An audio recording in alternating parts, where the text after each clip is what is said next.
Hello everyone, I am Yuriko Kelda, and for today's video lecture, we are going to tackle Philippine mythology, legendary deities, Mindanao divinities.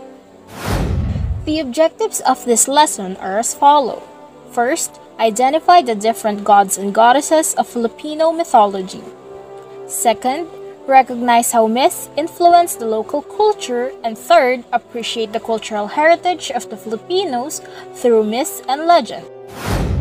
If you think the Tagalog and Visayan mythology are mind-blowing enough, well, wait until you see what Mindanao has to offer.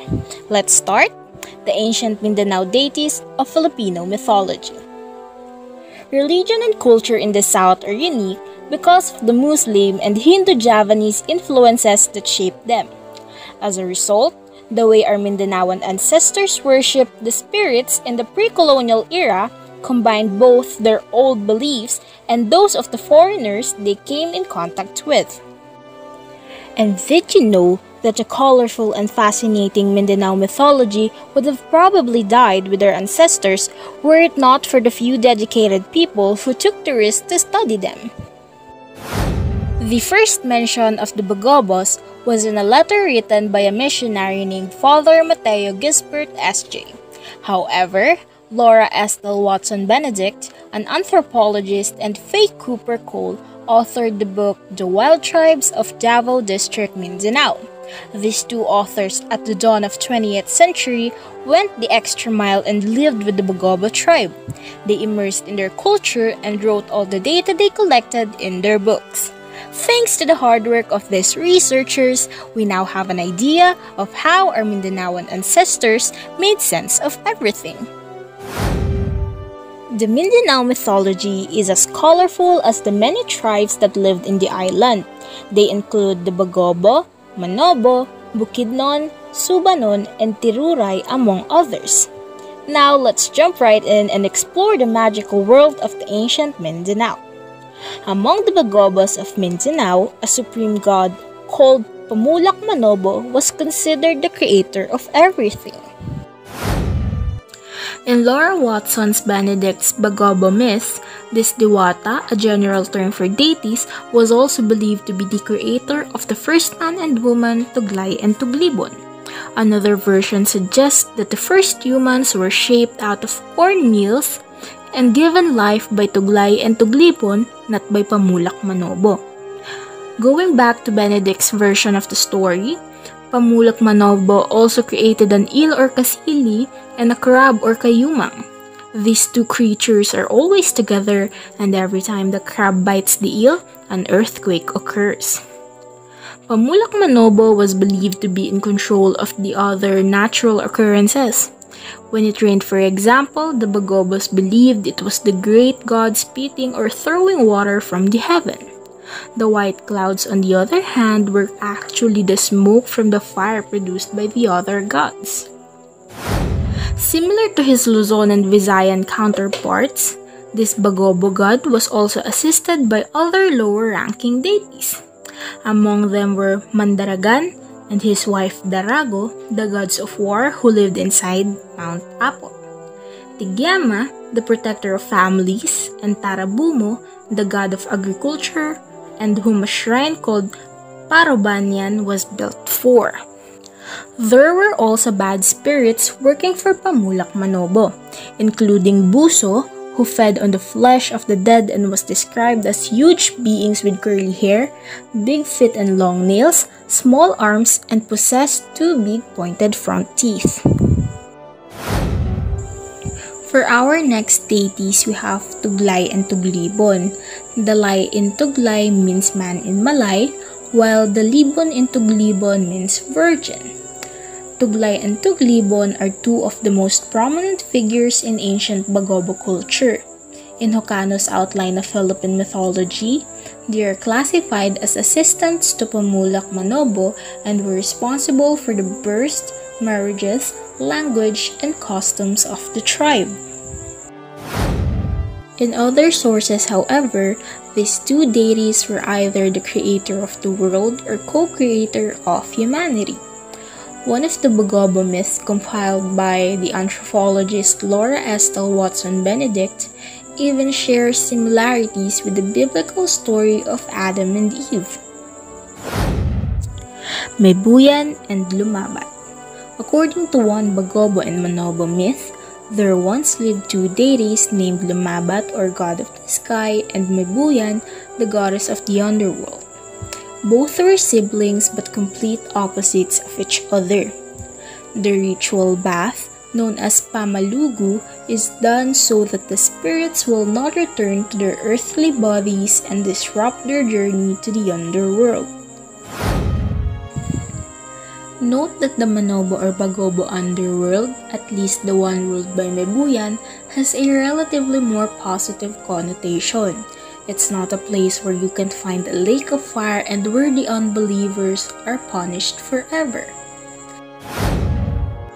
In the book Arakan, where rivers speak of the Manobo's living dreams by Kaliwat Theater Collective, Dato Mangad Tasugkawan gives us an interesting description of Maybuyan and her domain. It says, Maybuyan, the Diwata of the afterlife who takes care of all the souls before they receive Manama's judgment. Maybuyan's entire domain is of pure gold on which the soul could clearly see its reflection. The souls there only talk about good and sensible things. If one starts to talk, everybody else listens. There is no need for food. Maybuyan's domain in the underworld is where the soul lives a second life after its body, the physical twin, dies. And in the Atam Manobo, at the crossroads of tradition and modernization by Orlando O. Bajo, Maybulan, this deity takes care of the spirits in a place located at the bottom of the earth called Sumowo, where the souls can only experience peace and happiness as they await their final judgment. For our next god, we have Tagbusan.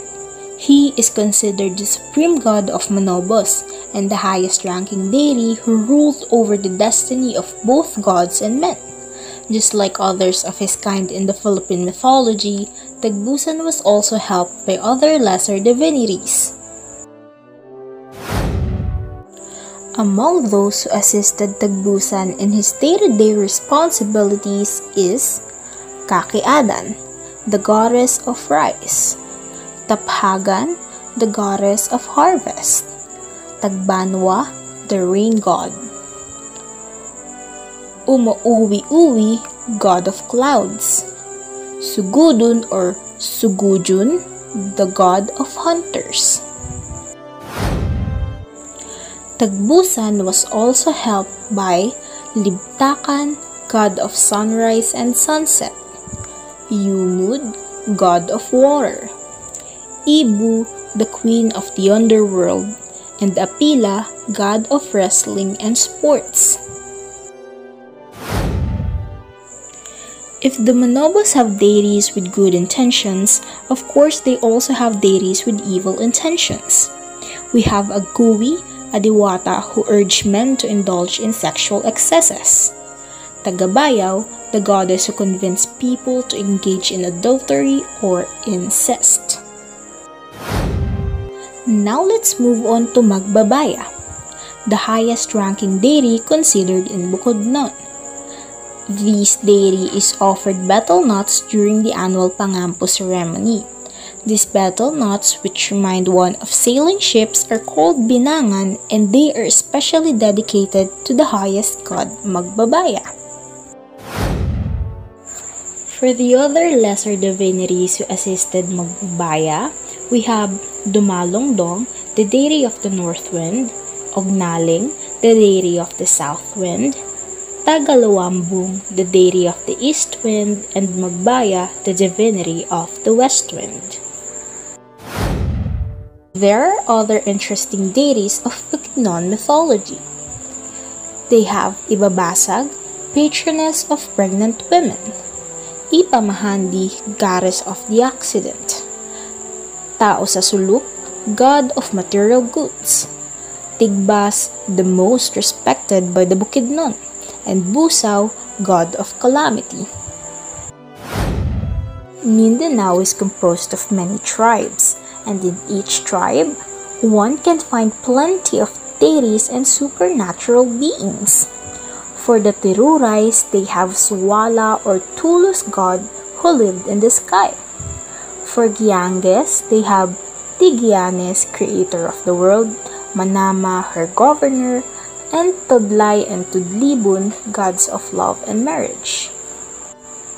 And for the Subanuns, they have Diwata sa langit, god of heaven, Tagma sa dagat, lord of the sea, Tagma sa yuta, lord of the earth, Tagma sa uba, lord of the rivers, and Tagma sa langit, god and protector of the sick.